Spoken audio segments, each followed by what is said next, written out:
Hamas Israel మధ్య యుద్ధానికి అమెరికాలో ఆందోళనకు లింక్ ఏంటి?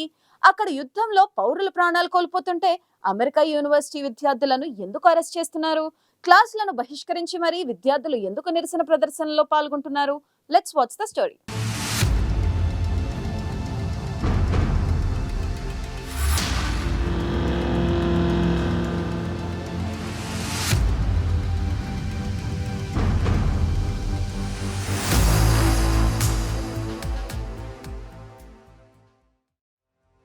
పాలస్తీనా అనుకూల ఆందోళనతో అమెరికా యూనివర్సిటీలు అట్టుడుకుతున్నాయి. గాజాలో ఇజ్రాయెల్ మారణ హోమానికి వ్యతిరేకంగా అమెరికాలోని అనేక యూనివర్సిటీలో విద్యార్థులు ఆందోళన బాటపట్టారు. కొలంబియా యూనివర్సిటీలో మొదలైన ఈ ఆందోళనలు నెమ్మదిగా అన్ని యూనివర్సిటీల్లోనూ మొదలయ్యాయి.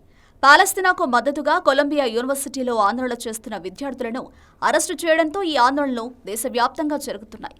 దీంతో అమెరికా ప్రభుత్వం అప్రమత్తమైంది. పాలస్తీనాకు అనుకూలంగా ఆందోళనలో పాల్గొంటున్న దాదాపు 1000 మంది విద్యార్థులను పోలీసులు అరెస్టు చేశారు. ఆందోళనకు దిగుతున్న వారిపై అమెరికా ప్రభుత్వం ఉక్కుపాదం మోపుతోంది. అమెరికా విద్యా సంస్థలో ఇజ్రాయెల్తో సంబంధాలను తెంచుకోవాలని, వారి కంపెనీల నుంచి అమెరికా వైదొలగాలంటూ నిరసనకారులు డిమాండ్ చేస్తున్నారు. ఇజ్రాయెల్లో లేదా ఇజ్రాయెల్ సంస్థలతో వ్యాపారం చేస్తున్న అమెరికా కంపెనీలు గాజాపై జరుగుతున్న యుద్ధంలో భాగస్వాములుగా ఉన్నాయని విద్యార్థి నేతలు ఆరోపిస్తున్నారు. ఏప్రిల్ నెల ప్రారంభంలో కొలంబియా యూనివర్సిటీ ప్రెసిడెంట్ మినోజ్ షెఫిక్ క్యాంపస్లో యాంటీ సెమిటిజం గురించి మాట్లాడిన తర్వాత వందలాది మంది విద్యార్థులు న్యూయార్క్ సిటీ క్యాంపస్లో నిరసన మొదలుపెట్టారు. గాజాలో కాల్పుల విరమణ చేయాలంటూ వారు డిమాండ్ చేశారు. అంతేకాదు, ఇజ్రాయెల్ గాజా నుంచి వైదొలగాలని పిలుపునిచ్చారు. అయితే ఈ ఆందోళన యూనివర్సిటీ పాలసీలను ఉల్లంఘించిందని, నిరసనకారులను చెదరగొట్టి శిబిరాలు తొలగించేందుకు పోలీసులను పిలిపించామని యూనివర్సిటీ అధికారులు తెలిపారు.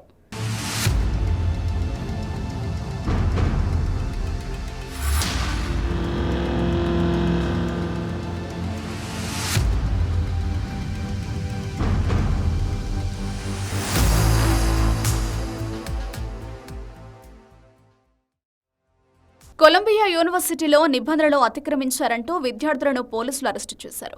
అయితే విద్యార్థులు మళ్లీ వర్సిటీ చేరుకుని ఆందోళనలు చేపట్టారు. గాజాలో మారణ హోమానికి కారణమవుతున్న ఇజ్రాయెల్కు అమెరికా మద్దతు ఉపసంహరించుకోవాలని విద్యార్థులు డిమాండ్ చేస్తున్నారు. బైడెన్ ప్రభుత్వం వెంటనే ఇజ్రాయెల్కు సహాయాన్ని నిలిపివేయాలని, లేదంటే ఆందోళనలు మరింత ఉధృతం చేస్తామని హెచ్చరిస్తున్నారు. అయితే అమెరికా యూనివర్సిటీ అధికారులు విద్యార్థులతో జరుపుతున్న చర్చలు విఫలమవుతున్నాయి. దీంతో చాలా మంది విద్యార్థులను సస్పెండ్ చేస్తున్నారు. అమెరికాతో పాటు ఆస్ట్రేలియా, కెనడా, ఫ్రాన్స్, ఇటలీ, యూకేలోని చాలా యూనివర్సిటీల్లో గత వారం రోజులుగా ఆందోళనలు జరుగుతున్నాయి. నిరసనల నేపథ్యంలో పలు యూనివర్సిటీలు విద్యార్థులతో చర్చలు జరుపుతుండగా, మరికొన్ని యూనివర్సిటీలు మాత్రం పోలీసులకు ఫిర్యాదు చేస్తున్నాయి.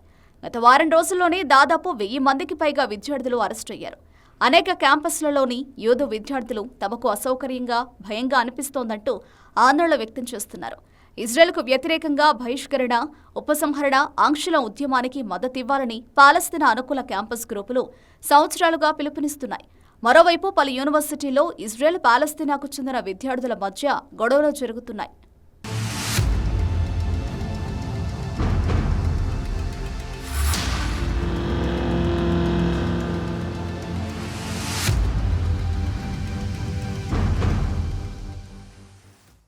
ఇక తాజాగా గాజా ఆందోళనలకు కేంద్ర బిందువైన న్యూయార్క్లోని కొలంబియా యూనివర్సిటీలోకి పోలీసులు భారీ సంఖ్యలో ప్రవేశించారు.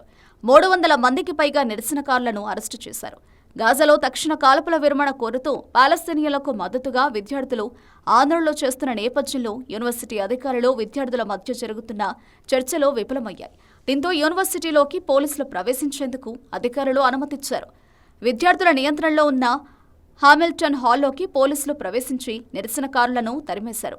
యూనివర్సిటీ ఆఫ్ కాలిఫోర్నియా, లాస్ ఏంజల్స్లోనూ పరిస్థితులు ఉద్రిక్తంగా మారాయి. ఇక్కడ పాలస్తీనా, ఇజ్రాయెల్ అనుకూల వర్గాల మధ్య తీవ్రస్థాయిలో ఘర్షణలు చెలరేగాయి. పోలీసులు ప్రవేశించడంతో పరిస్థితి నియంత్రణలోకి వచ్చింది. వియత్నాం యుద్ధంలో అమెరికా ప్రమేయానికి వ్యతిరేకంగా 1960ల చివరిలో జరిగిన ఆందోళనలను కొలంబియా, ఇతర చోట్ల పలువురు నిరసనకారులు హైలైట్ చేశారు. అప్పుడు జరిగిన ఆందోళనల్లో వేలాది మందిని అరెస్టు చేశారు.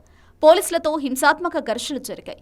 1970లో నేషనల్ గార్డ్ కాల్పులు జరపడంతో ఒహియోలో 4 విద్యార్థులు చనిపోయారు. వారి మరణాలు దేశవ్యాప్తంగా విద్యార్థుల సమ్మెకు దిగేలా ప్రేరేపించాయి. వందలాది విశ్వవిద్యాలయాలు మూసివేశారు. అయితే ఇప్పుడు అలాంటి పరిస్థితి రాబోతుందా అంటూ విద్యార్థులు ఆందోళన చెందుతున్నారు.